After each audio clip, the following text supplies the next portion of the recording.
vai ficar a tela inteira para as pessoas. Como é que eu projeto? Você não tem aqui embaixo uma barra onde tem sim microfone, telefone, câmera? Sim, é na parte de apresentação, é? Aí do lado tem uma coisa, a apresentação. Agora que eu vi. Sim. Eu vou interromper a minha apresentação, aí você tem apresentar agora, não tem? É apresentar a tela inteira, uma janela ou a guia do Chrome. Então, abre esse arquivo numa janela, outra, e aí você coloca apresentar uma janela e seleciona o PowerPoint. Ok.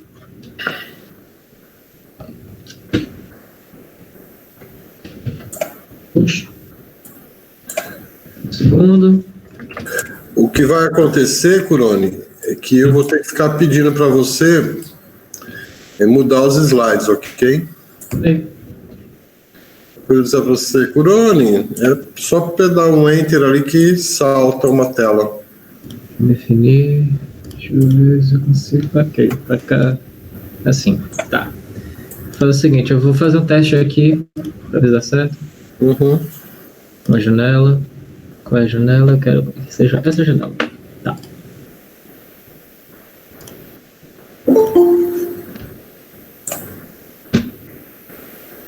Foi.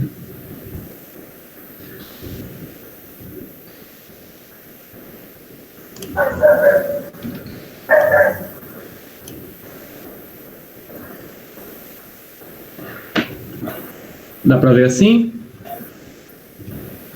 Eu vejo. As pessoas devem estar vendo também. Eu tô vendo também. Todo mundo vendo? Ótimo. Deixa eu Consigo ver também. Para testar se está tudo certo, ok.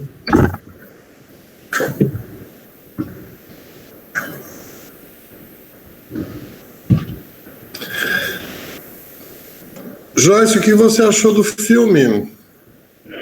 Nossa, eu achei incrível, assim, tanto os diálogos quanto o cenário, né? A ausência de cenário, né? As pessoas ali sem... Uma coisa bem teatral, né? Bem, como eu diria... Bem alternativo, assim, né? E os diálogos eu achei muito legal, porque não ficou aquela coisa desconexa que geralmente muitos filmes com teor biográfico fazem, né? De colocar frases ou coisas do que a pessoa produziu, né? Às vezes não insere, né, a parte filosófica na vida, e eu achei que isso ficou muito bem encaixado. Deu para relacionar bem, sabe, a vida e a produção dele. Eu senti isso. Você já leu Wittgenstein alguma vez? Eu tinha lido, eu acho que só uma coisa bem breve, algum livro desses introdutório, de conceitos básicos, né? Mas essa questão da linguagem, eu já tinha visto essa discussão por outros vieses, sem ser dele. Ok. Nunca tinha lido assim ele mesmo, né? A não ser coisas introdutórias, mas eu tinha visto essa discussão no sentido de quando eu vi, né, dinâmica de grupo e coisa do tipo, as dificuldades da comunicação entre as pessoas.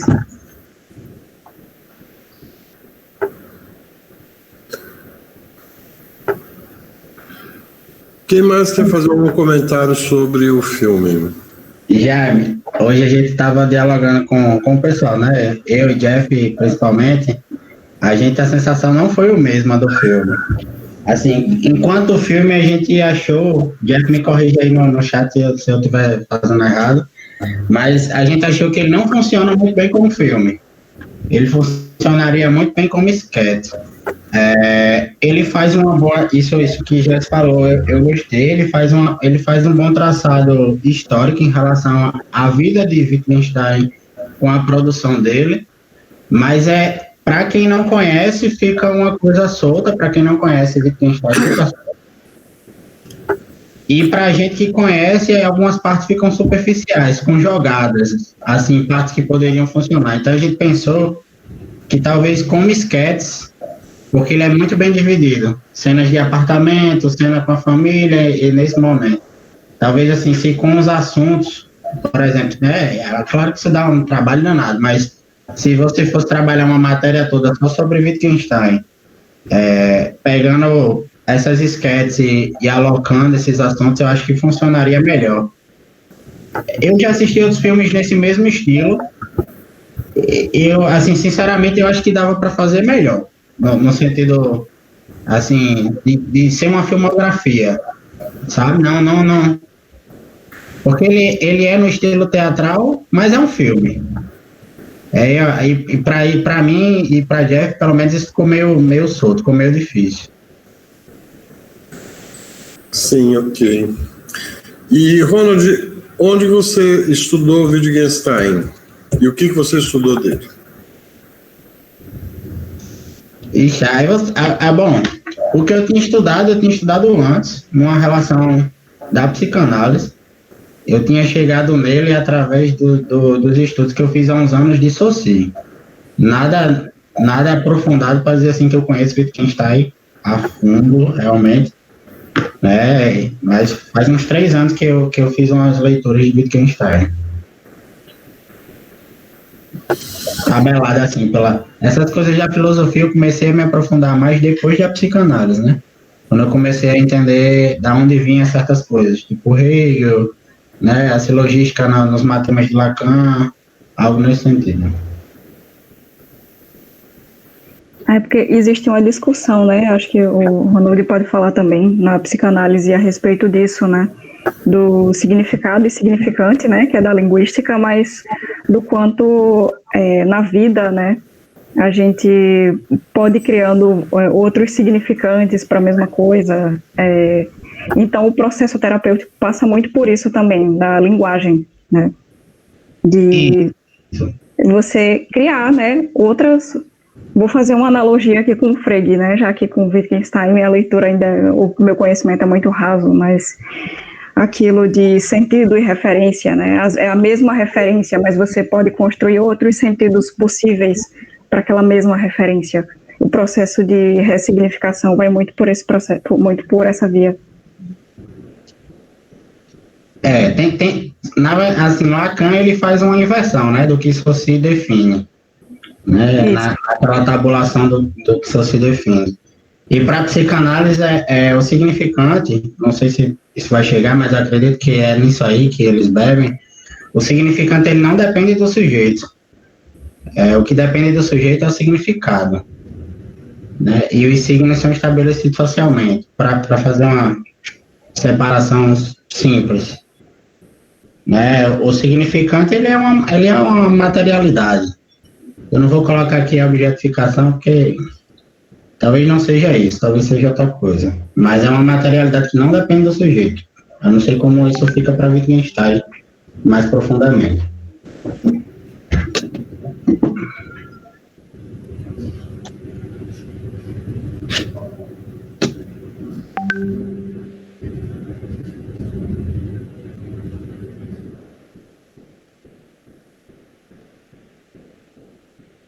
Oi. Certo. Jaime silenciou o próprio microfone. Não, é porque as pessoas estão falando. Quando as pessoas estão falando, eu tendo a silenciar mesmo o meu, para não interferir no som. Então, mas eu estava olhando aqui se Arthur estava aqui na sala ou não. Ainda não chegou. Queria perguntar uma coisa. É mais para facilitar mesmo. Tipo, todo mundo aqui escuta alguma coisa quando eu não estou falando nada? Não, para mim não. Isso mesmo. Não. Show. Então eu vou fazer o seguinte, eu vou manter meu microfone ligado, porque se eu tiver que falar alguma coisa, eu já falo, que eu vou ficar de olho no slide, tá? Ok, Curano, sem problema.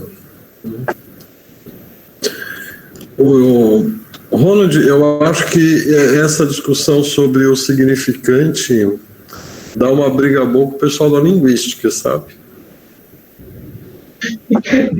Eu imagino que sim. Eu estava olhando se Arthur estava aí e tal, porque principalmente eu acho que o pessoal que trabalha com linguística, que tem como base lá o Bakhtin, dá uma boa briga aí sobre se o significante depende ou não do sujeito, sabe? Eu não sei como, eu não conheço a fundo Bakhtin, mas assim, eu sei que para Lacan poder fazer essa inversão, ele foi bem analítico, né? Então ele recorreu à própria lógica para poder fazer essa inversão e colocar assim. Mas a briga ainda existe, acho que do mesmo jeito daquela briga, né? Do tudo é linguagem, tudo não é linguagem, não sei. Ok. Bom, mais alguém quer falar alguma coisa sobre o filme? Cadê o Davi? Tá aí o Davi ou não? Sim, já. Já, fala sobre a dúvida, então, que você tá sobre o filme.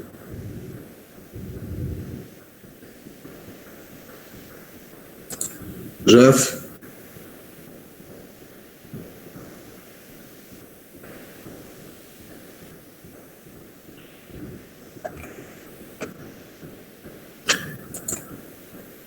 Exatamente, você está perguntando isso. Ele disse que não há uma linguagem privada, só a linguagem no social. Exatamente. Então, você tem uma tese na filosofia que a gente conhece como o solipsismo, que é a ideia de que é possível o sujeito conversar consigo mesmo. Então, o discurso solipsista é um discurso em que eu falo comigo mesmo, portanto, eu mesmo entendo o que eu estou dizendo, eu não preciso de nenhum critério externo. Né? Então, haveria uma linguagem, inclusive no nosso cotidiano, as pessoas falam muito isso, de que você tem ideias que só você não consegue compartilhar, né? Então, a ideia de que existe uma linguagem privada de que só eu tenho acesso. O Wittgenstein foi quem botou por baixo, terra abaixo, essa tese da linguagem privada. Tá? Eu não vou falar muito sobre isso aqui, porque você vê que esse tema aparece no filme já no final do filme, tá? Porque o chamado argumento da linguagem privada é uma das teses mais importantes das investigações filosóficas. Então, ele chega no momento lá no final do filme que ele estava falando de jogos de linguagem, ele começa falando de jogos de linguagem, ele começa a criticar o Tractatus, dizer onde é que ele estava errado no Tractatus, e depois ele começa a falar de jogos de linguagem e vai falar sobre linguagem privada. Tá? Então, lá quando a gente, na segunda parte dessa estudo do Wittgenstein, a gente vai tratar disso. Tá? Então, por hora é isso. Mas assim, então a tese qual é? De que tudo que nós temos em termos de linguagem, ela é uma construção social. Né? E depois a gente vai, algumas pessoas vão radicalizar isso, dizer que a própria racionalidade é social. Né? Então, que é, por exemplo, o princípio que orienta a minha tese de doutorado é esta. Né? De que os meus pensamentos são meus porque estão na minha mente, mas eles não são meus no sentido de que eles não foram construídos por mim isoladamente. Todos os pensamentos que existem na minha mente, eles foram socialmente construídos na minha interação com outras pessoas. Então, isso já é um desdobramento que a gente faz da própria argumento da linguagem privada, de que não existe pensamento privado também. Né? E é daí que eu vou extrair a minha tese de que o erro nunca pode ser individualizado também. Então, eu vou chegar à conclusão de que o erro no processo de aprendizagem, ele é socialmente construído. Então, por isso que a minha tese chama o erro uma crítica à concepção individualizante do erro. E assim, se você for olhar na educação, os professores tratam o erro sempre como uma coisa privada. Fulano de tal, o aluno tal que errou, então por isso tem inclusive nota do aluno, não sei o que e tal. E se ignora o fato de que o erro é parte de um processo de construção mental, é parte do processo de construção da racionalidade, tá? uma coisa que o Donald Davis mostrou é que sem o conceito de erro, nós não nos tornamos criaturas pensantes. Então, se o erro faz parte da própria estrutura da racionalidade, e se a racionalidade é social, o erro não pode ser individualizado. Pelo menos essa é a tese que eu defendi no doutorado e que eu continuo defendendo. Então, a partir dessa ideia da linguagem privada. E a gente vai voltar nisso mais adiante, tá?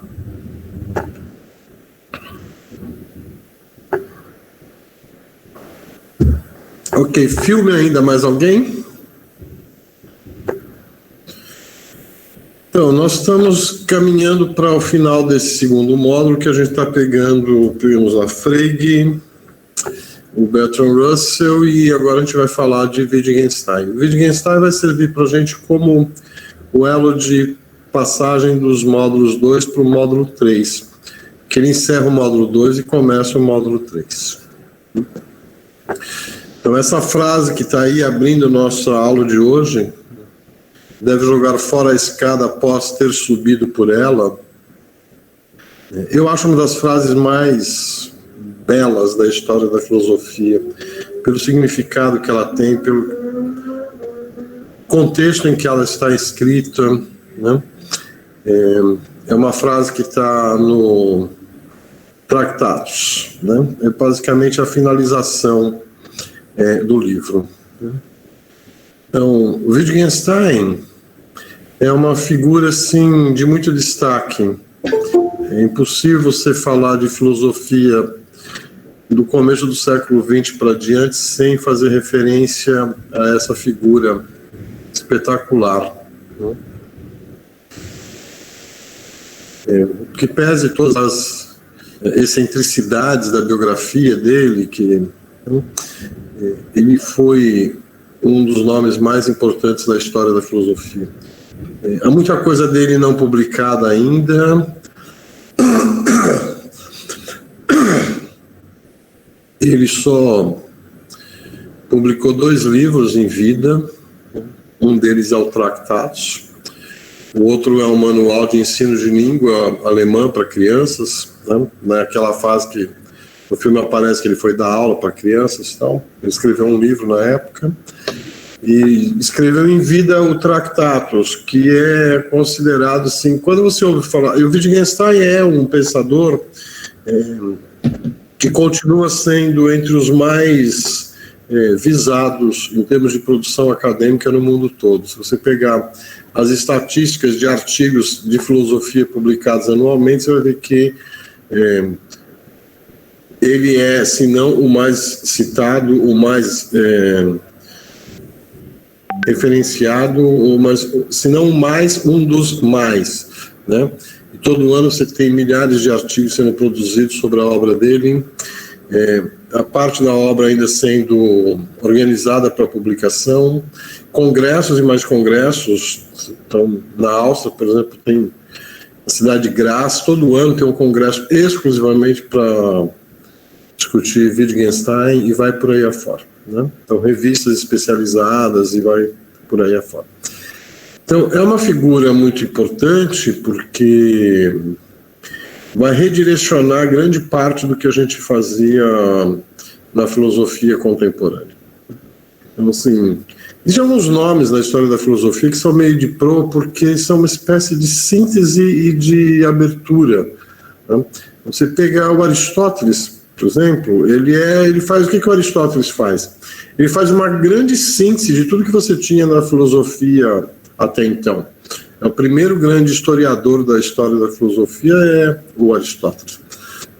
Pega toda a filosofia dos pré-socráticos, mais Sócrates, Platão, tudo que está acontecendo, e sintetiza tudo isso, organiza, mostra qual é o estado da arte e depois lança novas perspectivas, né?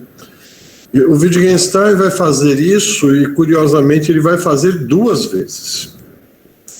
Então, primeiro ele vai pegar toda a produção que estava tendo no final do século XIX, então esse esgotamento da metafísica que já vinha lá desde o Kant, quando chega no final do século XIX, está implodindo, literalmente, por uma série de fatores, mas um processo de grande transformação na cultura no final do século XIX para o século XX. Então, e aí a gente viu o aparecimento do Frege com Bertrand Russell, com essas transformações no pensamento filosófico que esses pensadores vinham trazendo, como tinha começado já lá com Eduardo Moore, e vai indo, e o Wittgenstein vai fazer essa primeira síntese do que a gente chama de filosofia da linguagem. Então, essa filosofia que estava se pretendendo na época do que a gente chama hoje de uma filosofia da linguagem ideal. O grande objetivo era construir uma linguagem que não se acometesse dos erros, dos defeitos que a linguagem do nosso cotidiano tem. Então, isso está expresso nessa primeira fase da obra dele, que a gente chama de Wittgenstein I, Wittgenstein I, que é representado por esse livro Tractatus Lógicos Filosóficos. E posteriormente, o Wittgenstein vai fazer uma mudança na perspectiva da abordagem que ele dá sobre a linguagem, e aí vai aparecer o que a gente denomina hoje de segundo Wittgenstein, que é representado principalmente por um livro chamado Investigações Filosóficas. É um livro que ele passa o resto da vida dele, depois do Tractatus, tentando escrever, e se recolhe várias vezes para isso, mas ele nunca chega a concluir. O livro vai ser publicado 2 anos depois da sua morte apenas. E hoje a gente já considera que, na verdade, eram 2 livros, as investigações. Tem a segunda parte do livro, é muito mais um livro de filosofia da matemática, e tem uma parte imensa sobre filosofia da psicologia também.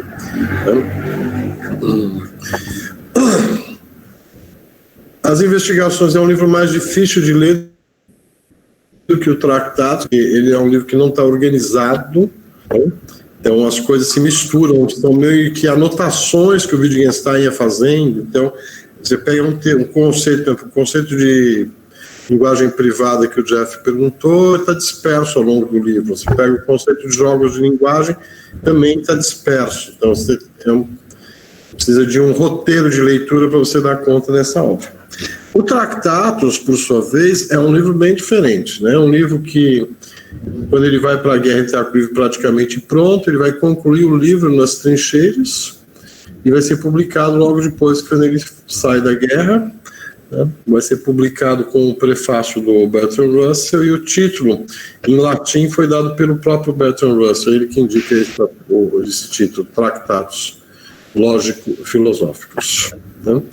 E se passou o hábito de manter o título original em latim, mesmo nas traduções. Então, no nosso caso, a gente tem o livro publicado aqui no Brasil também com o título Tractatus Lógicos Filosóficos. A gente tinha uma tradução que era da década de 60, feita pelo Arthur Gianotti da USP, e depois, no começo dos anos 90, surgiu a publicação dessa tradução feita pelo Luiz Henrique Lopes dos Santos, que também é um professor da USP, né?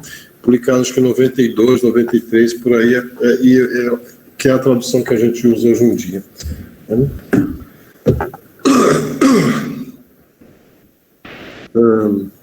Posso ir? Então, Crone, passa um slide para mim, por favor.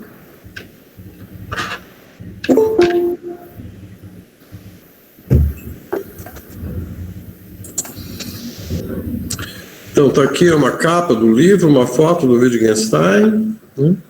Então, um livro publicado em 1921, é um livro pequeno, é um livro de aproximadamente 90 páginas, matematicamente organizado. Então, é um livro que tem 7 teses numeradas, de 1 a 7, e cada uma com as suas subteses. Então, o livro é todo organizado como 1.1, 1.2, 1.2.1, depois 1.3, 1.4, depois vem a tese 2, da tese 2 vem 2.1, 2.2, 2.3, 2.3.1, então, e vai até a tese 7, que é a última tese do livro, que é a única que não tem explicação nenhuma, não tem desdobramento, né? Que é também uma tese, Frase muito conhecida na história da filosofia e, infelizmente, também muito mal entendida, né? Há muitas frases que as pessoas gostam de citar, mas elas nem sempre entendem o que elas estão citando, né? Então, a última tese, que é a sétima tese, né?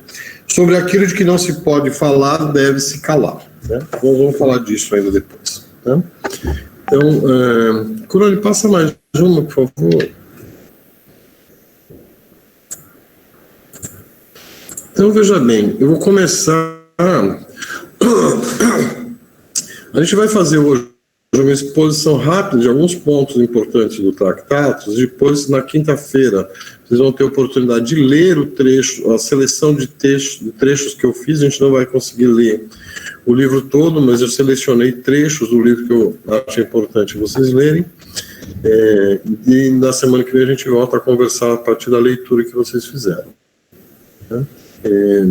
Então, logo no prefácio do livro, ele começa dizendo... Deixa eu só ver uma coisa aqui.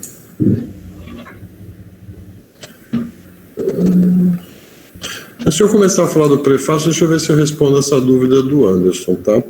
O filme mostra uma dúvida de um aluno para a comunicação, onde ele responde que aparentemente o Sol gira em torno da Terra, porém a realidade mostra o contrário. Isso não tem nenhuma diferença aparente.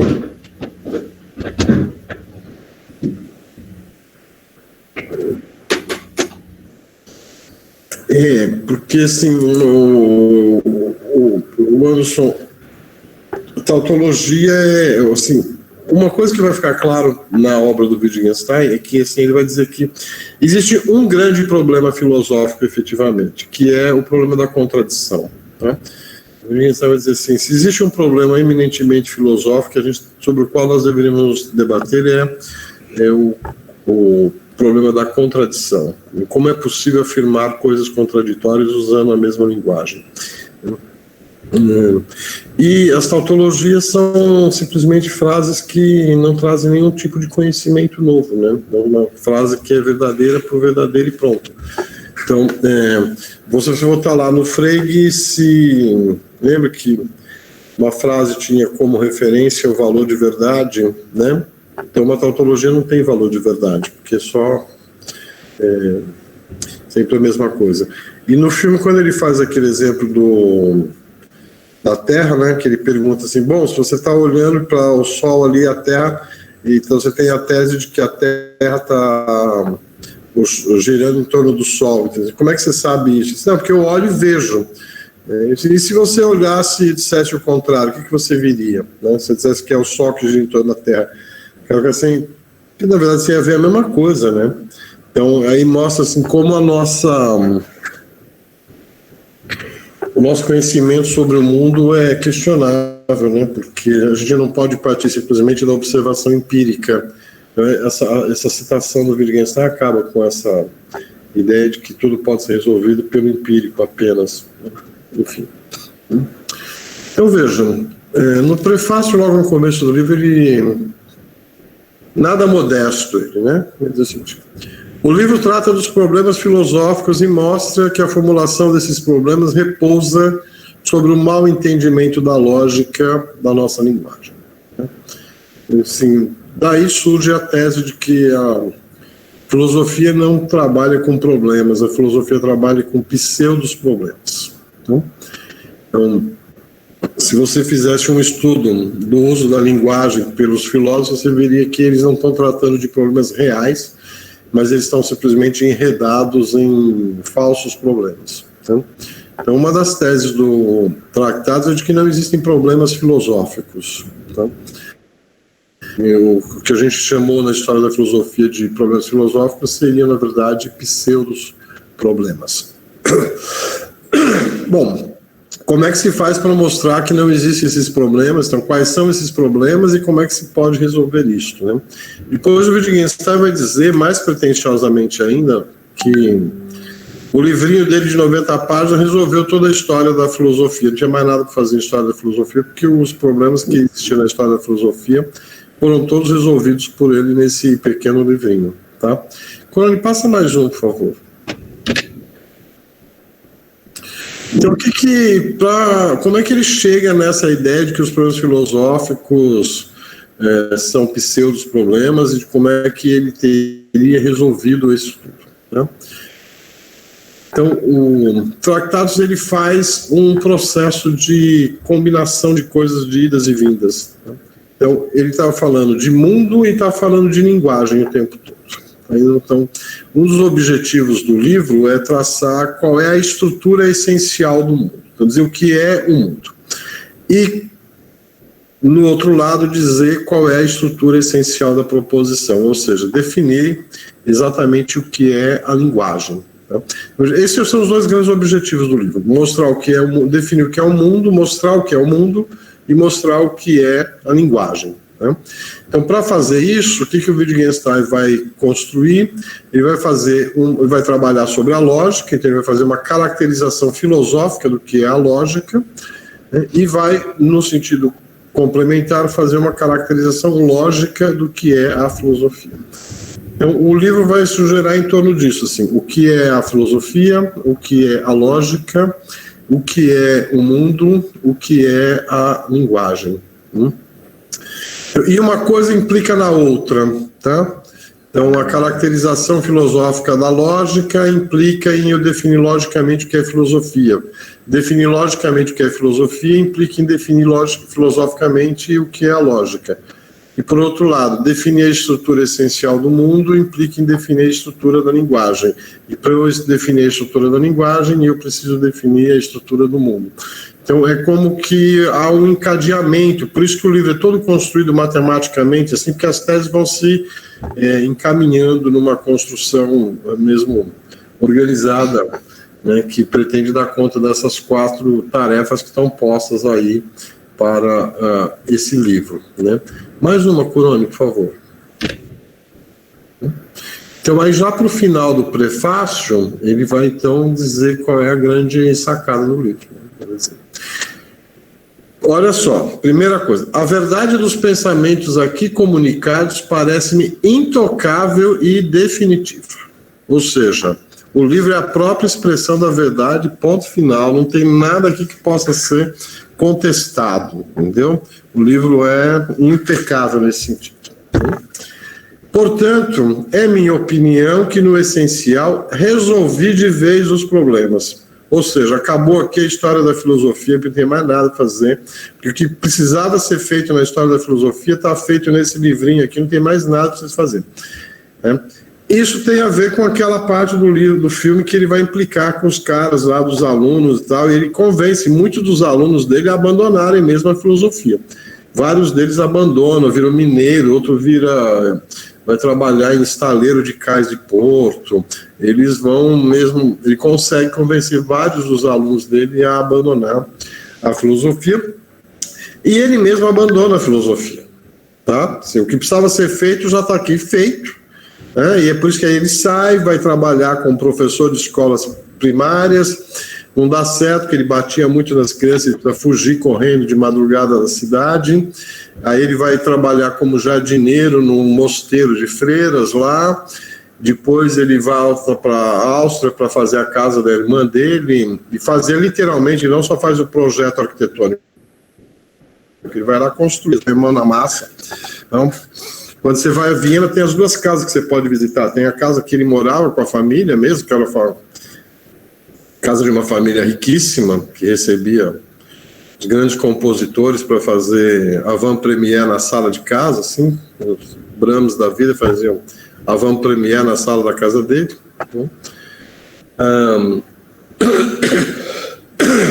Grandes artistas pintavam quadros com a imagem da família dele, né?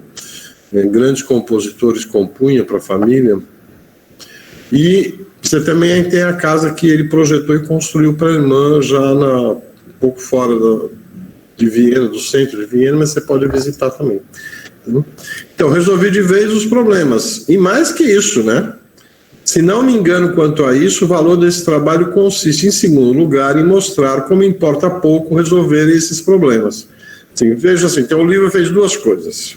Eu resolvi de vez os problemas da história da filosofia, e mais, mostrei que esses problemas, na verdade, não são verdadeiros problemas, são umas besteiras que os filósofos fizeram perder tempo durante 2.500 anos, que eram simplesmente pseudos problemas. Então, um pouquinho nada pretensioso, rapaz. Tá?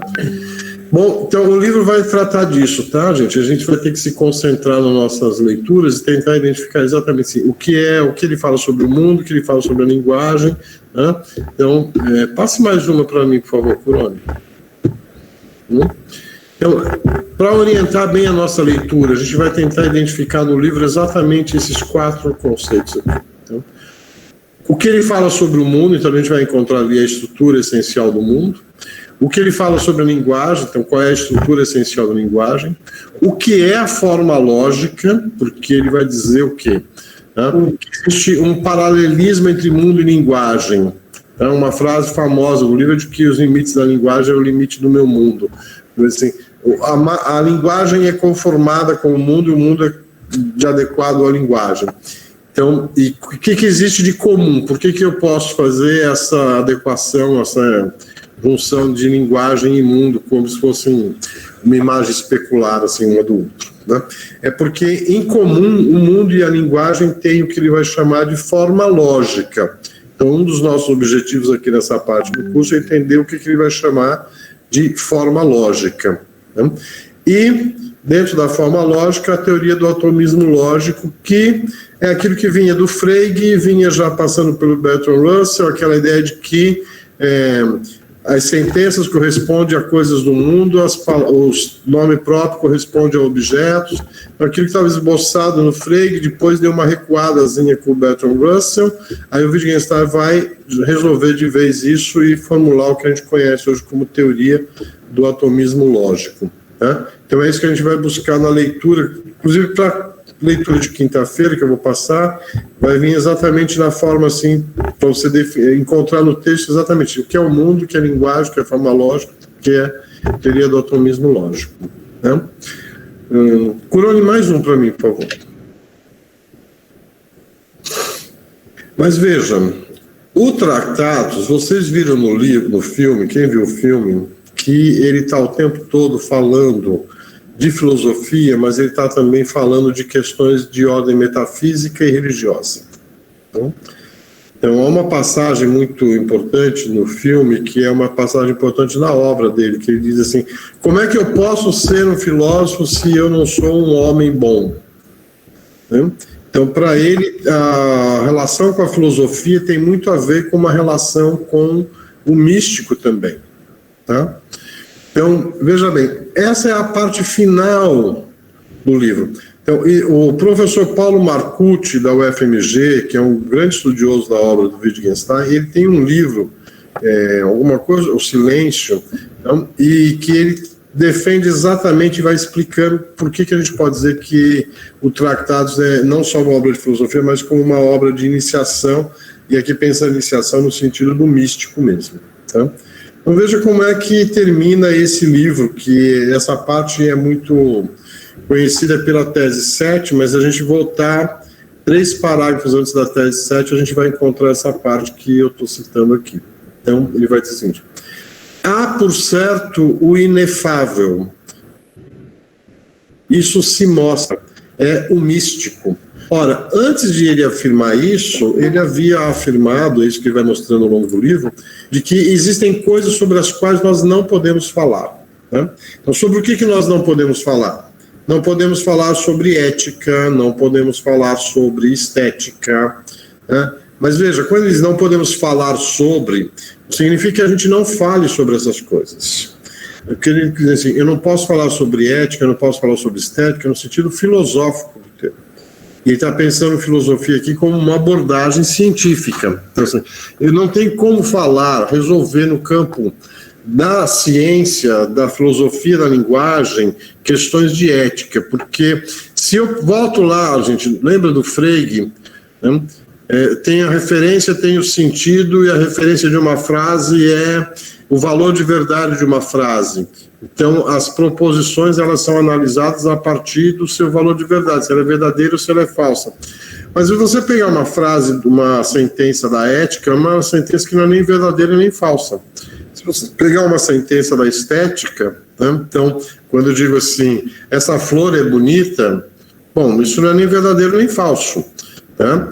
Quando eu digo que não bater em alguém é correto, eu não estou dizendo que essa sentença é verdadeira ou falsa. Essa sentença ela não é uma sentença assertiva, é uma sentença prescritiva. Então, tudo aquilo que é normativo não pode ser tratado como sendo do âmbito do verdadeiro e do falso. Então, são sentenças que não têm valor de verdade. Então, o Wittgenstein vem mostrando ao longo do texto que existe um limite para o uso da linguagem quando a gente está fazendo ciência, quando a gente está fazendo filosofia. Aí vai chegar a ideia de que a gente só pode usar a linguagem para falar das coisas que podem ser empiricamente comprovadas, ou seja, as ciências da natureza. E o que a gente faz em filosofia não pode ser tratado nesse mesmo nível que a gente trata o restante das observações sobre o mundo. Né? Mas aí que está, veja, se eu não posso falar sobre a ética, se eu não posso falar sobre a estética, se eu não posso falar sobre o amor, se eu não posso falar sobre a fé, eu não posso falar sobre o transcendente, eu não posso falar sobre o divino, eu não posso falar sobre o místico. Bom, mas eu não posso falar sobre essas coisas no sentido filosófico, no sentido científico. Então aí a tese do Wittgenstein é assim, há por certo o inefável.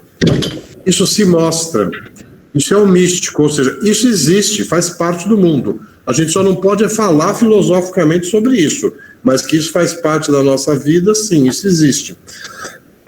Então, há, por certo, o inefável. Há aquilo sobre o qual nós não podemos falar. E sobre o que nós não podemos falar? Não podemos falar sobre o místico. Né? E aí, então, ele vai dizer, vai concluir o livro. Né? O método correto, a proposição 6.53, né? O método correto da filosofia seria propriamente este. Nada dizer, senão o que se pode dizer. Portanto, proposições da ciência natural. Ou seja, somente as proposições que são da ciência natural, elas são dotadas de valor de verdade. É somente isso que a gente deveria poder falar filosoficamente. Tá? Aí segue o texto. Portanto, algo que nada tem a ver com filosofia. Então, sempre que alguém pretendesse dizer algo de metafísico, mostrar-lhe que não conferiu significado a certos sinais em suas proposições. Esse método seria para ele, o filósofo metafísico, insatisfatório, porque ele não teria a sensação de que lhe estivéssemos ensinando filosofia. Mas o Wittgenstein vai dizer, mas esse seria o único rigorosamente correto. Então, se a gente quisesse fazer filosofia cientificamente, nós só podemos falar de sentenças que tratam de ciência natural. E, para isso, nós não precisamos de filosofia, porque nós já temos a própria ciência natural. Então, a filosofia, o que vai sobrar? Fazer a análise da linguagem e verificar quando é que a gente está usando adequadamente ou não a linguagem. A filosofia poderia, pelo estudo, pela capacidade que ela tem de perceber os erros no uso da linguagem, ela poderia nos ajudar a construir uma linguagem perfeita que não repetisse os erros da linguagem cotidiana. Então, aqui a filosofia passa a ser pensada como sendo uma instância auxiliadora das ciências da natureza. Então, é isso que vai dar lá no Círculo de Viena, no neopositivismo, etc., está todo fundamentado aqui. Né? Então, e aí o Wittgenstein vai chegar, né, concluindo o livro. Minhas proposições elucidam desta maneira.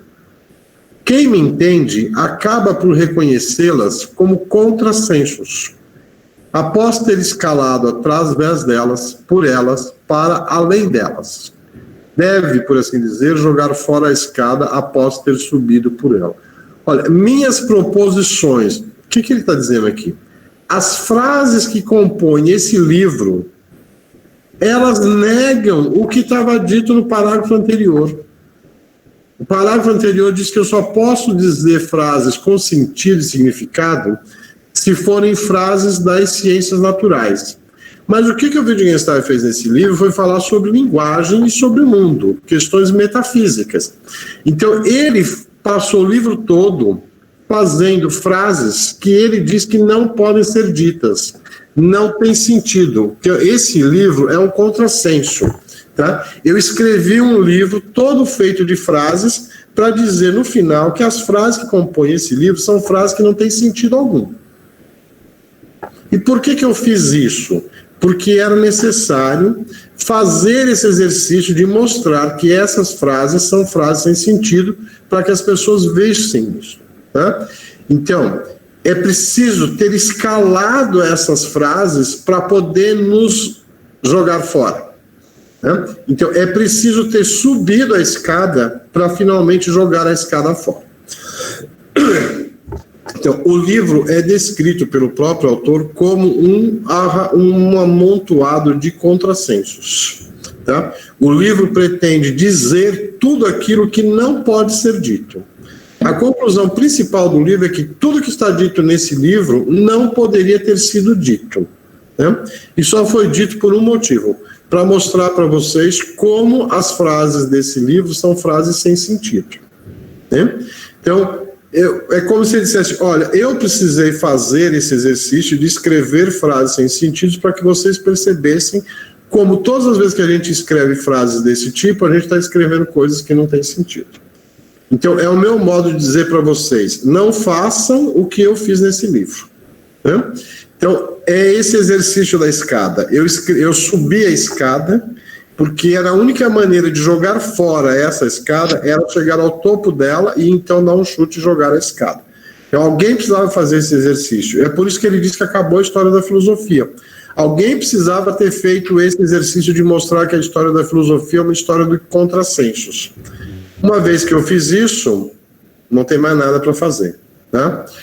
E aí, então, a última frase do texto. Sobre aquilo de que não se pode falar, deve-se calar.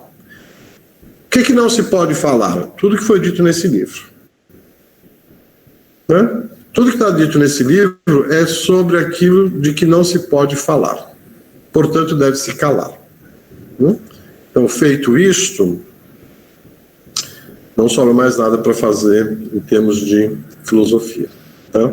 Antes da gente ir adiante, tem mais 2 slides para mostrar. Vou abrir para as pessoas que quiserem fazer algum comentário, pergunta ou xingar muito aqui. Eu tenho uma questão, deixa eu ver se ninguém ia falar nada antes. Fale, Jeff, depois eu comento.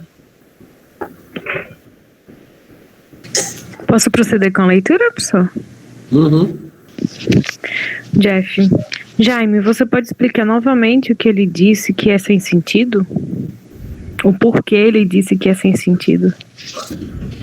Porque somente o que tem sentido são frases que falam as sentenças verdadeiras ou falsas. Tá? Então, considere assim, somente proposições que podem ser avaliadas como sendo verdadeiras ou falsas são frases que têm sentido.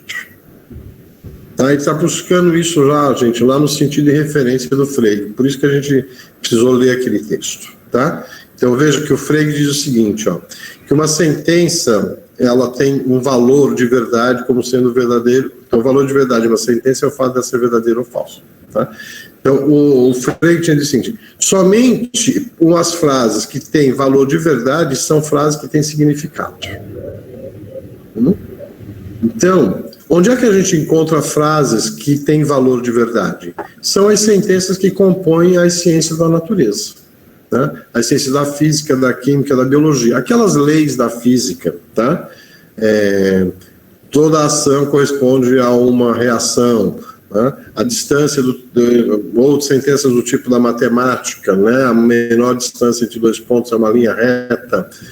As sentenças da química, escreve lá os elementos químicos que compõem a matéria, e as sentenças da biologia, ou seja, essas são sentenças que elas são julgadas como tendo valor de verdade, ou seja, são sentenças que são verdadeiras ou falsas. Então, essas frases são consideradas, nessa abordagem da filosofia da linguagem, como sendo frases dotadas de significado, como frases dotadas de sentido. E todas as frases que não podem ser classificadas como tendo valor de verdade são frases sem sentido. Então, são frases que nós usamos no cotidiano. Eu digo, essa rosa linda, faça isso, faça aquilo, Né? A gente usa isso no nosso cotidiano, mas o que o Wittgenstein está dizendo, a gente não pode fazer ciência com essas frases. Tá? Por isso que ele vai dizer que não dá para fazer ética, não dá para fazer estética. Tá? Então são coisas que fazem parte da nossa vida cotidiana, mas não pode estar no campo da ciência. Então, é isso que ele vai chamar de tem sentido e faz sentido, né?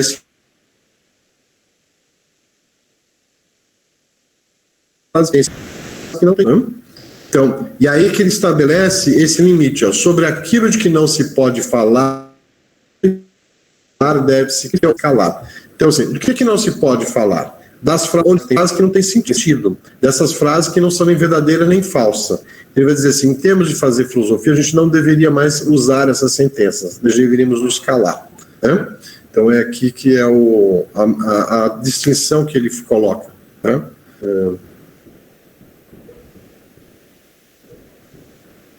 Joyce, quero que mais que você te dizer? Eu fiquei pensando, como é que um pensador que teve essa perspectiva, né, que fundou, influenciou o Círculo de Viena, o positivismo, como é que essas mesmas ideias foram da base para o construcionismo social, que parece algo que assim, né, já extrapolou foi para um nível, né, extrapolou para um nível muito maior. Né? Tá, então deixa eu dizer uma coisa assim, as pessoas fazem uma distinção muitas vezes radical, que diz assim, primeiro Wittgenstein, segundo Wittgenstein, o segundo Wittgenstein negou o primeiro. Isto é uma visão muito distorcida da situação, tá?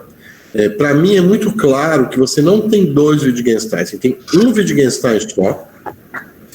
Quando a gente chegar nas investigações, vocês vão ver que ele está estudando, está escrevendo sobre os mesmos problemas que ele estava escrevendo no Tractatus. Né? O que a gente vai observar é uma evolução no pensamento. Então, algumas teses, algumas teses que ele tem no Tractatus, ele vai abandonar depois. Mas isso não significa que ele nega tudo que ele vinha fazendo. Ora, o que ele vai negar do Tractatus? Veja que lá no começo eu coloquei que ele quer fazer 4 coisas, né? Estatuto filosófico da lógica, estatuto lógico da filosofia e definir, né, descrever a estrutura essencial do mundo e a estrutura essencial da linguagem. Ora, quando eu estou falando de estrutura essencial, o que eu estou dizendo? Eu quero a essência do mundo. Eu quero a essência da linguagem. Você quer coisa mais metafísica que isto? Então, aqui que é a grande sacada, assim, o Wittgenstein pretende escrever um livro que acabe de vez com a metafísica. E depois ele vai descobrir que ao tentar escrever um livro que acabasse com a metafísica, ele escreveu um livro totalmente metafísico. Porque o que ele está tentando fazer ali é encontrar qual é a essência do mundo e qual é a essência da linguagem, que é uma postura eminentemente metafísica. Lembra a discussão da teoria da democracia da aula passada, o fundacionismo, né? Essa ideia de buscar os fundamentos, de buscar um princípio último, de buscar a essência, é o que caracteriza a abordagem metafísica da filosofia. O que os caras estavam tentando fazer era acabar com a metafísica, mas para fazer isso ele acaba fazendo uma obra que é eminentemente metafísica. Vai demorar para as outras pessoas perceberem isso, quem vai perceber isso é ele. Por isso que vai ser uma briga enorme dele com as pessoas, porque ele diz que ninguém consegue entender o que está escrito no... Você vê que o Bertrand Russell diz assim, o livro é maravilhoso, mas a gente não entende nada do que está o livro dele. Os próprios Bambambam estão dizendo que ele não entende, e vai continuar. Ele vai brigar muito com o Círculo de Viena, por exemplo, ele vai dizer que os caras não entenderam nada. E o Círculo de Viena vai ser construído a partir, tendo o Tractatus como uma grande referência. Mas ele vai dizer, os caras não entenderam nada da minha obra. Né? É por isso que ele se afasta, depois ele começa a perceber onde é que ele falhou, e ele volta depois para Cambridge para rever os pontos que ele achava que estavam imprecisos. Né? Então, ao fazer essas correções, então ele vai fazer o que a gente vai chamar depois de uma virada pragmatista. Então, ele vai dar uma nova forma de tratarmos do problema da linguagem. Onde é que nós estamos, então, para deixar uma coisa bem precisa? Existem dois caminhos na história da filosofia da linguagem. O que a gente chama de filosofia da linguagem ideal e filosofia da linguagem ordinária. A filosofia da linguagem ideal partia do seguinte pressuposto: a linguagem do nosso cotidiano ela é cheia de erros, imprecisões, ambiguidades, então nós precisamos construir uma linguagem formalizada que não tenha esses erros. Por isso a ligação toda com a lógica aqui, tal, de tentar construir uma linguagem ideal, que não tenha erros, não tenha ambiguidades, não tenha equívocos. Né? Isso, o ponto de referência para isso é o Tractatus. Depois vem a filosofia da linguagem ordinária, que vai dizer o seguinte: a linguagem do nosso dia a dia, ela é cheia de erros, de imprecisões, de ambiguidades, mas nós não precisamos de outra. Ela funciona desse jeito, com todos os erros, com todas as ambiguidades, com todas as imprecisões, ela funciona. Então nós não precisamos construir uma outra linguagem. O que nós precisamos fazer é entender como é que funciona essa linguagem que nós temos. Então aqui a gente começa a falar de uma filosofia da linguagem ordinária, que não é mais construir uma linguagem, mas é compreender como que funciona a linguagem, tal como ela é feita na cultura e ponto final. Essa segunda abordagem, filosofia da linguagem ordinária, é a que surge a partir das investigações filosóficas do Wittgenstein. Então aí você vai entender, inclusive, por que ele é tão importante, porque assim, duas formas de fazer filosofia da linguagem, e as duas formas têm ele como referência. Tá? Agora, Joyce, tem uma coisa assim, não é incomum na filosofia os filósofos irem corrigindo as suas formulações, tá? Só os maus filósofos é que se apegam a uma formulação e nunca se arredam o pé disso, tá? Se você for olhar o Marx, por exemplo, pega o conceito de alienação em Marx. Então você tem uma formulação que está nos Escritos Econômicos Filosóficos de 1848. Depois o Marx reformula o conceito de alienação lá na ideologia alemã. E o conceito final de ideologia de alienação, o Marx vai apresentar no livro primeiro do Capital. Né? E assim, quando você pega a concepção de alienação que está lá no Capital e coloca em confronto com os escritos econômicos filosóficos de 1848, parece coisa muito diferente, né? Mas na verdade é um processo de aprimoramento do pensamento do cara. Mesma coisa que você vai ter lá no Platão. Pega o Platão no começo da construção dele, quando ele está muito ligado a Sócrates, e depois a experiência dele no mundo e o trabalho dele com a filosofia vai fazendo com que o Platão vá mudando a forma dele pensar várias coisas. Né? Então, Fides, ia falar alguma coisa? Eu liguei o microfone na hora errada, mas era que no livro 3 ainda tinha conceito de alienação ligado ao capital portador de juros, né? Então, já são vários aí, né? Por essa conta. Assim como o conceito de ideologia aqui. Uhum. Sim.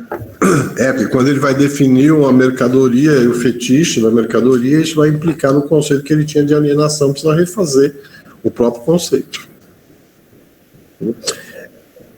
Isso é uma coisa interessante da filosofia, quando você tem a capacidade de manter o espírito aberto para essas coisas, sabe? Que você tem uma proposição e você vai trabalhando nisso e você vai compreendendo a partir da interação com outras pessoas, com críticas, etc., você vai revendo coisas na sua maneira de ver o mundo, né? Assim, só os maus filósofos é que se agarram numa coisa e mantêm aquilo o resto da vida, tal, né? É uma atitude que eu acho assim, nada filosófica é você não estar aberto para reconhecer o próprio erro. Né? Professor, tem mais uma pergunta do Jeff. Vou proceder com a leitura. Lá no filme, quando ele se recusa a afirmar que não há um rinoceronte na sala, e Rita Russell, tem a ver com isso? A ver com essa discussão anterior, né, da primeira pergunta dele? Jeff, eu não sei se eu lembro direito da cena do rinoceronte, no começo do filme, eu acho, ele discutindo com o Bertrand Russell se existe ou não um rinoceronte na sala, não é? Que é isso. Ali ele está bem defendendo a tese do Tractatus de que a gente só pode falar de proposições das ciências da natureza. Tá bom? Então, assim, ali é a defesa mesmo do conhecimento vindo pelo empírico, né?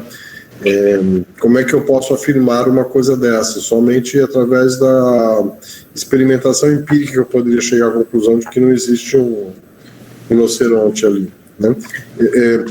Se eu me engano bem, ele faz uma relação entre juízo e crença nessa parte. Acho que ele vai dizer que a crença vem depois do juízo, né? Ou o contrário. A crença vem depois do juízo. Eu preciso ter um juízo sobre o mundo para poder acreditar, e não o contrário, como a gente faz no nosso cotidiano, que a gente sai acreditando nas coisas. A dúvida vem depois da crença. Exatamente isso, Jefferson. Né? Porque eu tenho uma crença sobre o mundo, veja bem, uma crença não é algo construído empiricamente, né? Uma crença é só um ato de fé. Então, assim, a partir deste ato de fé que eu tenho sobre o mundo, surge a dúvida, que é o exemplo da discussão do rinoceronte que ele está tendo ali. Eu posso acreditar que existe ou não um rinoceronte aqui, mas isso vai me colocar na eminência da dúvida de que se essa crença é verdadeira ou não.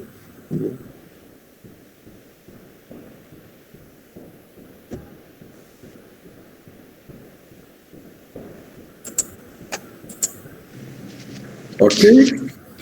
Jaime, eu posso fazer uma pergunta? Deve. Na verdade são duas, mas enfim, primeiro essa que acho que já está mais no meio. Quando vocês estavam falando sobre essa questão do segundo Wittgenstein e essa questão de se há ou não a quebra e tal, e você refere que, tipo, uma das teses que ele fica incomodado e que ele tenta fazer uma revisão é que ele acha que o Tractatus é uma obra metafísica demais. Mas isso fica meio confuso para mim, porque parece que é uma coisa que ele, quando escreve o Tractatus, ele já assume, não? Quando ele fala essa questão toda essa metáfora da escada e de que o que ele escreveu é um contrassenso.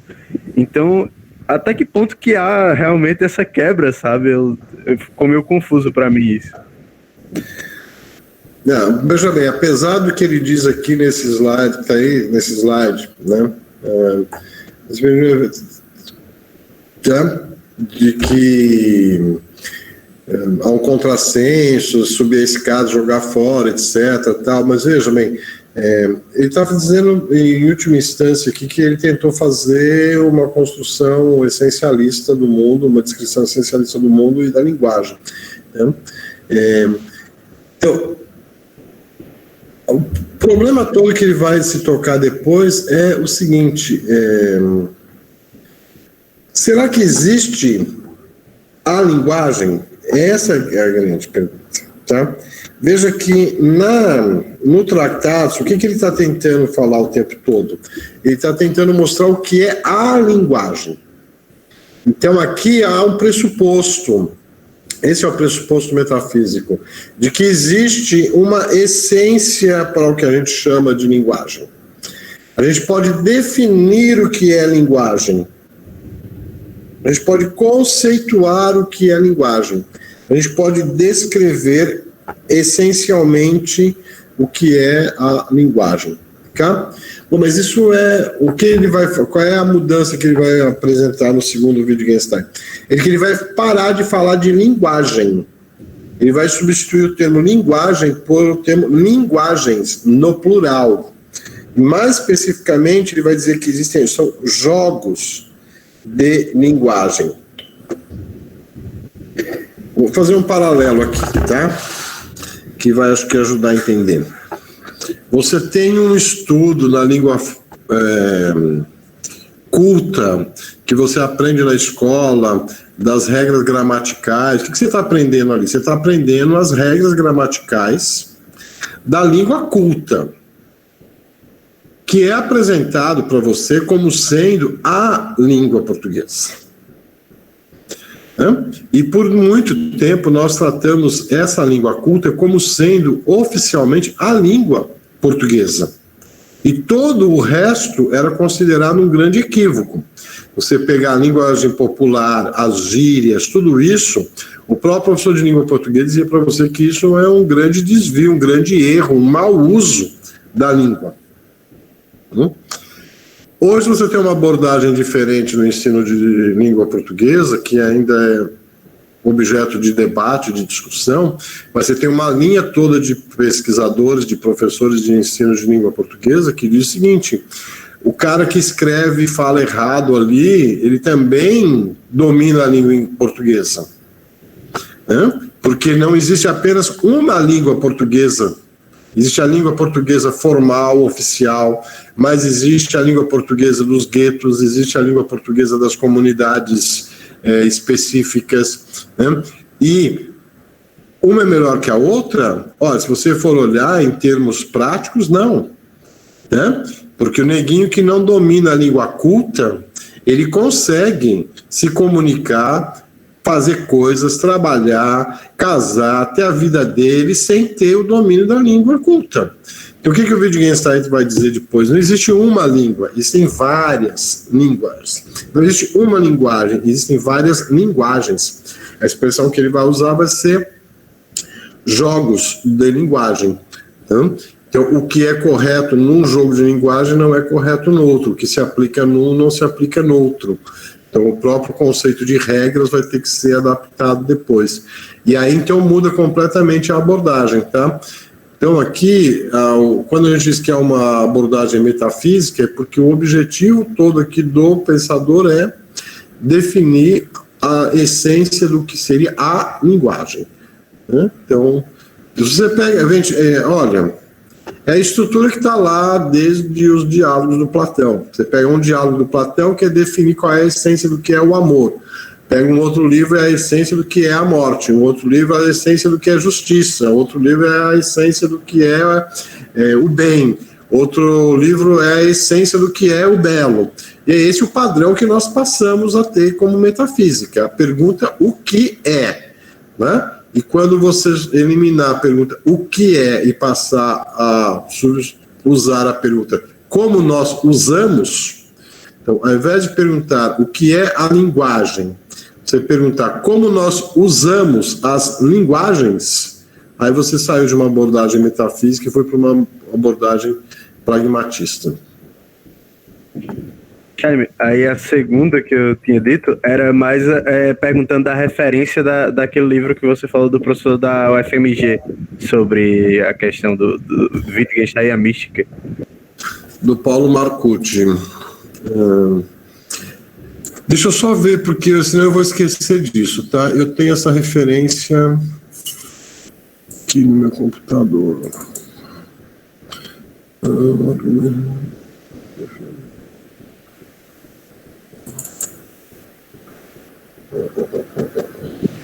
Professor, depois tem 3 perguntas na sequência.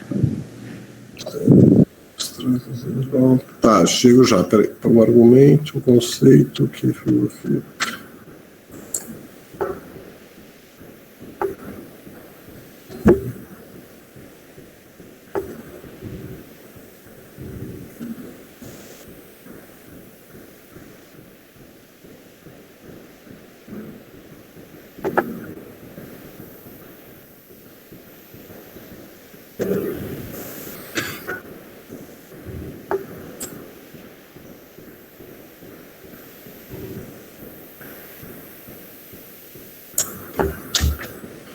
Enfim, Davi, eu não tenho aqui no computador agora a referência do livro do Paulo Marcucci, mas eu achei o artigo dele, que é o artigo dele chamado O Tratado de Wittgenstein como Obra de Iniciação.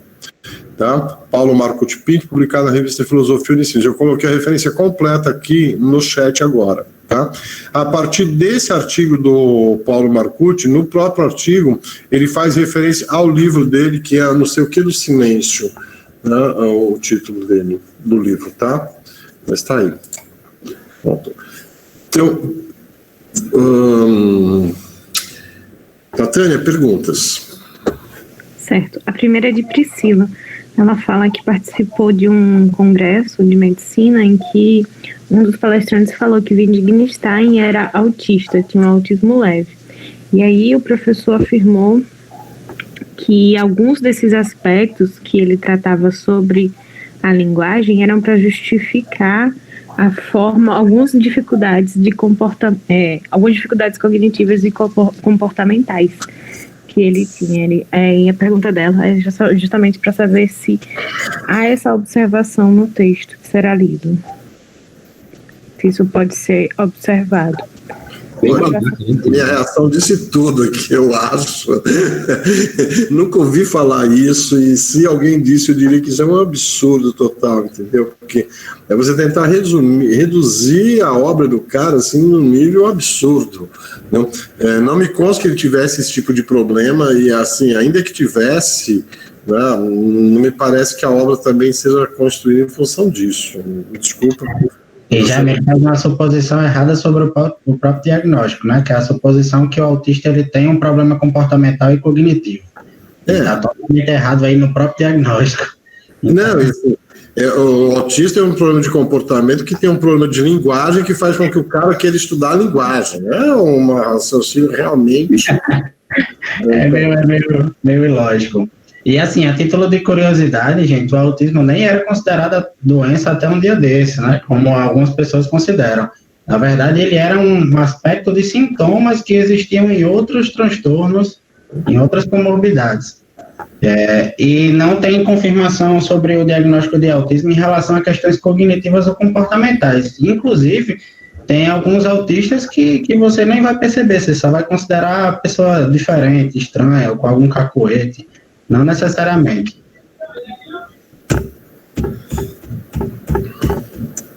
Ele é disléxico, e nem isso aí justifica, por exemplo, tem gente que fala que ele escrevia em aforismo porque ele era disléxico, mas também não tem nenhuma correlação correta, né? As pessoas dizem coisas absurdas, sabe? Porque existe muito folclore, né? Obviamente é uma figura assim com muitas excentricidades e é fácil você construir folclore em cima disso, mas é bom a gente não levar muito em consideração essas coisas, não. O que mais, Natânia? A próxima pergunta é de Ronald. Ele fala que fica pensando sobre a iminência da dúvida. Será que para isso ele leva em consideração o sujeito? O sujeito psicótico, por exemplo, não se institui na dúvida.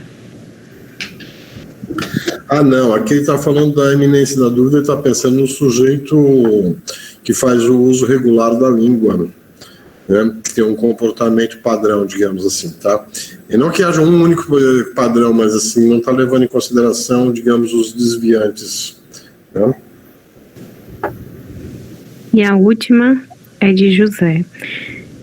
A pergunta: é por causa dessa pluralidade de linguagens que ele abandona a linguagem como uma imagem? Sim. Porque não existe uma linguagem para falar do mundo, né? Existem várias.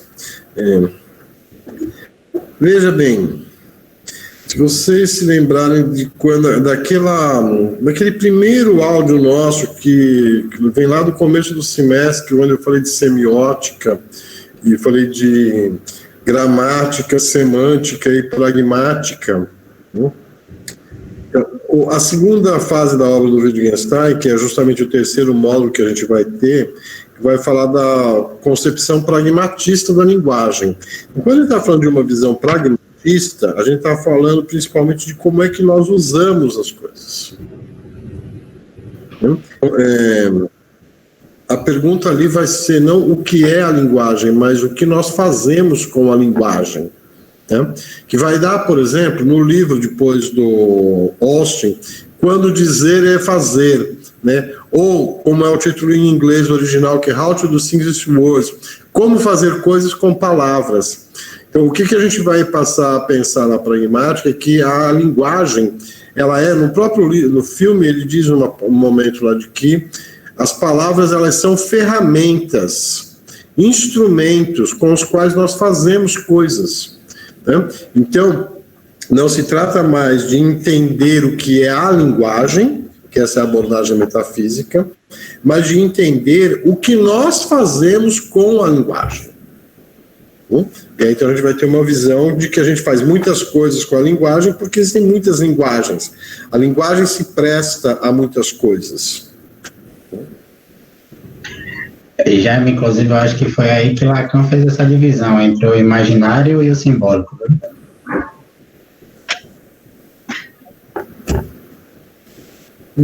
É possível, eu não posso afirmar isso. Não tenho domínio de Lacan suficiente para fazer uma afirmação. Não, é pura suposição, né? Mas... é por aí. Mas ele faz uma divisão justamente por isso, né? Porque o campo imaginário ele não poderia construir sujeitos, né? E se a gente supõe a linguagem, não a linguagem, como o Wittgenstein está colocando, são linguagens, então assim, você construiria, por exemplo, vários sujeitos numa mesma essência, ou seja, os mesmos sujeitos. É uma impossibilidade, né? Exatamente. Jeff, ele continua em dúvida com relação ao que ele denomina como pluralidade de linguagem. Aí ele pergunta, são diferentes formas de falar dentro de um mesmo idioma e fora dele? A existência de vários idiomas já não mostrava essa pluralidade? Ou ele faz a escolha por essa abordagem apenas por achar que não conseguiria pela abordagem anterior? Não, olha...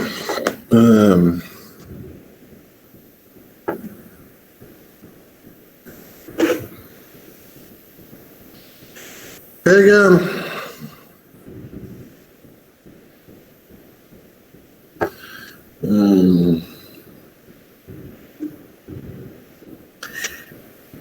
Qual é o nome da mulher do cara lá de o Édipo Rei? Édipo mesmo. Jocasta. Édipo matou Jocasta. Então é o seguinte, pega essa sentença aqui, ó. Édipo matou Jocasta. Coloque esta frase no palco de um teatro. Tá? Então, imagina a cena, tá? De um espaço grego, não sei o quê, e alguém vira e diz assim: Édipo matou Jocasta. Agora, pegue essa mesma frase e jogue essa frase num tribunal de júris, tá? Em que, então, o promotor, fazendo a exposição dele, diz: Édipo matou Jocasta. Eu poderia citar várias outras situações em que essa frase poderia aparecer e assumir significados diferentes, né? Então, ali no teatro, você está fazendo uma prática linguística, você está fazendo um jogo de linguagem em que as palavras têm um determinado significado dado naquele jogo. No tribunal, o jogo de linguagem que está sendo praticado é outro. Então, as frases vão adquirir significados diferentes. Né? Então, pega de novo a frase dele do filme de que as palavras são ferramentas. Então, pega o que significa ferramenta. Então, eu poderia perguntar aqui para você assim, qual é a essência do martelo? Alguém poderia me dizer assim, a essência do martelo é bater pregos. Bom, mas se você você é um pedreiro, saiu de casa, foi trabalhar e está voltando para casa com a sua maleta de ferramentas e ali tem um martelo. Né?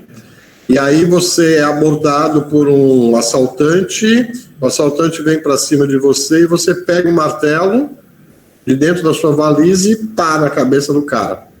Né? Veja, é a mesma ferramenta.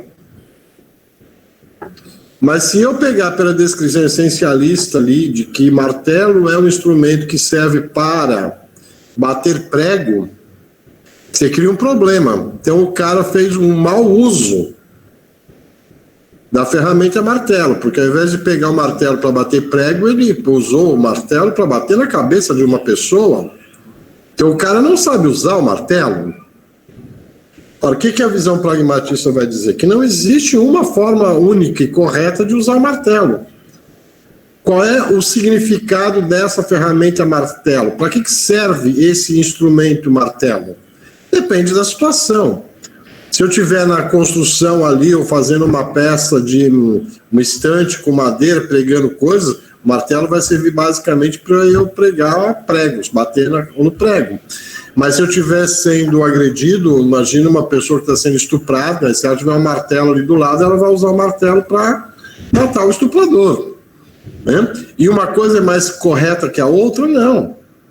Né? O contexto é que me diz para que serve aquela ferramenta. Né?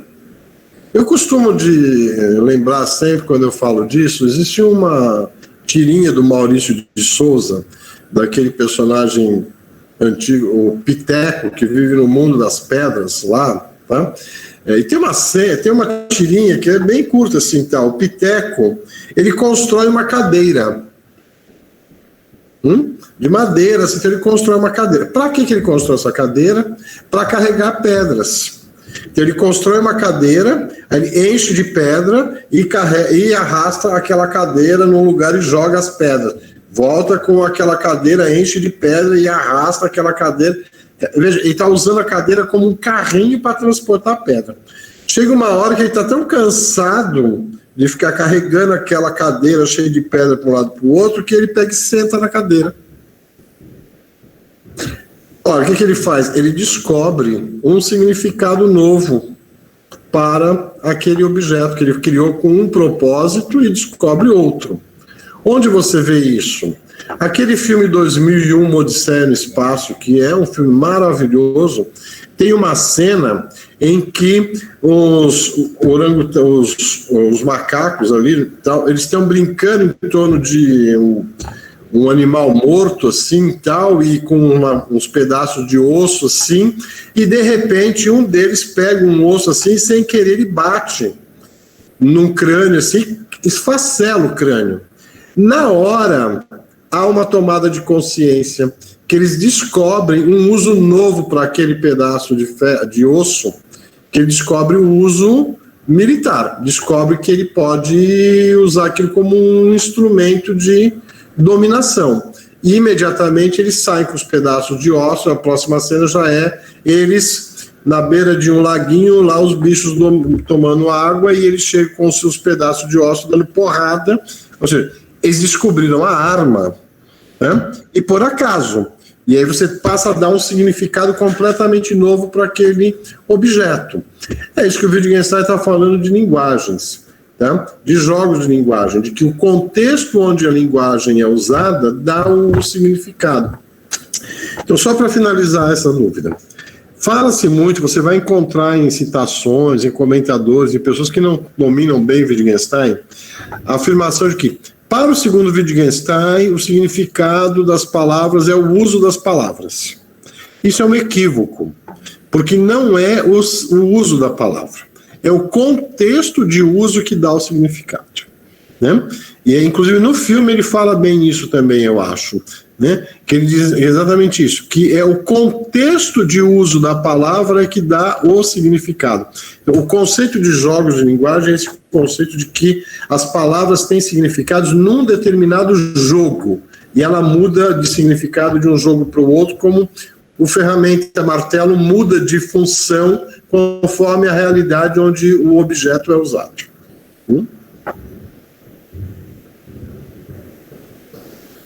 Ok, mais alguma coisa?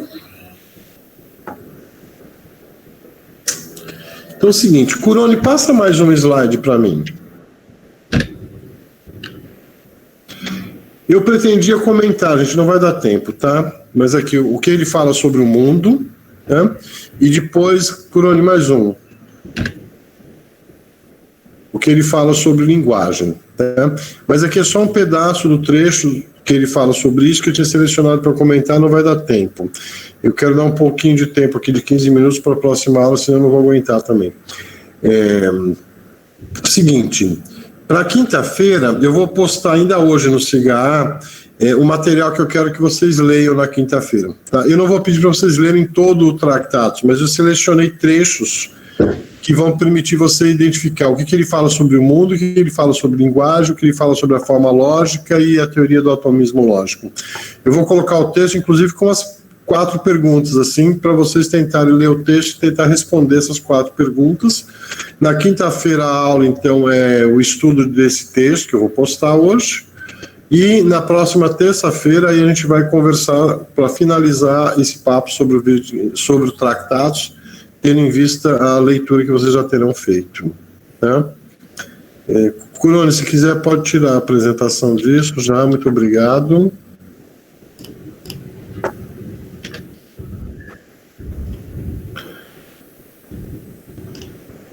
Se eu pudesse, teria mais tempo para falar desse homem. Bom, mas a gente ainda vai falar bastante dele. Né? É bom, porque para mim ele é bem complicado, não vou mentir.